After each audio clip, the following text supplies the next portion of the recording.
Poster des vidéos sur YouTube durant l'été, bon plan ou pas? C'est ce qu'on voit ensemble dans cette vidéo. Alors d'un côté, poster des vidéos pendant l'été sur YouTube, c'est une chance surtout pour les nouveaux créateurs parce que beaucoup partent en vacances et donc font une pause. Et on sait que YouTube favorise vachement la régularité sur sa plateforme en mettant en avant les créateurs réguliers. Donc si on arrête de poster sur YouTube, on peut noter une baisse de reach. Donc nous finalement, on peut profiter en fait de cette faille pour mettre nos vidéos en avant et faire de plus en plus de vues. Par contre, le revers de la médaille, c'est que durant les vacances d'été, l'audience, elle sera naturellement moins importante. Donc tu auras finalement un potentiel de vue qui sera moins important. Mais en faisant des vidéos de qualité, donc avec un bon watch time, on peut poser les bases et ensuite la vidéo va pouvoir continuer son ascension et monter progressivement en vue. On peut aussi tester différents formats. Donc on peut tester le format vlog, on peut tester les interviews, utiliser plus de b-roll. Et je trouve que c'est l'une des chances qu'on a en tant que débutant sur YouTube. On va pouvoir tester tout un tas de formats, trouver un peu le format qui va nous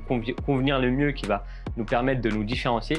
Alors que quand tu as une plus grosse audience, les gens là vont avoir beaucoup plus d'attentes. Donc si tu t'écartes un peu de ton format habituel, donc là ils vont te le faire savoir. Après d'un autre côté, c'est vrai qu'un break, ça peut aussi être bénéfique pour toi sur YouTube. Parce que si tu as l'impression aujourd'hui de stagner, que tu es un peu fatigué de produire des vidéos, parce que c'est quand même un travail au final qui demande pas mal de temps, pas mal d'énergie, malgré ce qu'on voit. Nous, au final, en tant que spectateur, on voit uniquement la vidéo qui fait 5-6 minutes, mais derrière, peut-être que pour produire cette vidéo, il y a eu plusieurs heures de travail. Donc c'est quand même quelque chose qui peut fatiguer sur le long terme, clairement. Aussi, je pense que pour développer sa créativité, c'est important en fait d'aérer un petit peu son esprit.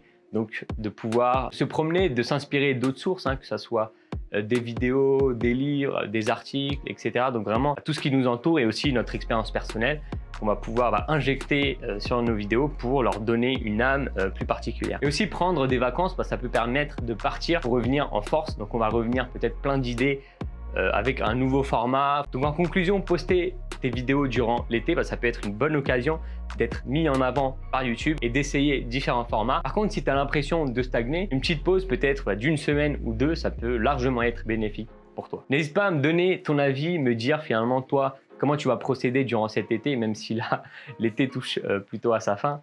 Donc est-ce que finalement tu postes plus régulièrement que d'habitude ou beaucoup moins que d'habitude, et quel ressenti tu as au niveau de ton audience? Si tu viens de découvrir ma chaîne, donc ici je donne vraiment toutes les choses que j'apprends et que j'expérimente au jour le jour sur l'algorithme YouTube pour t'aider toi aussi à développer ta chaîne. Donc si tu veux aller plus loin, tu vas avoir des conseils plus poussés, donc j'envoie 2 fois par semaine à ma liste de diffusion WhatsApp du contenu par rapport à ces thématiques. Donc n'hésite pas à t'inscrire, c'est dans le premier lien en description. Et donc je te dis à bientôt, plein de réussite dans tes projets. Ciao.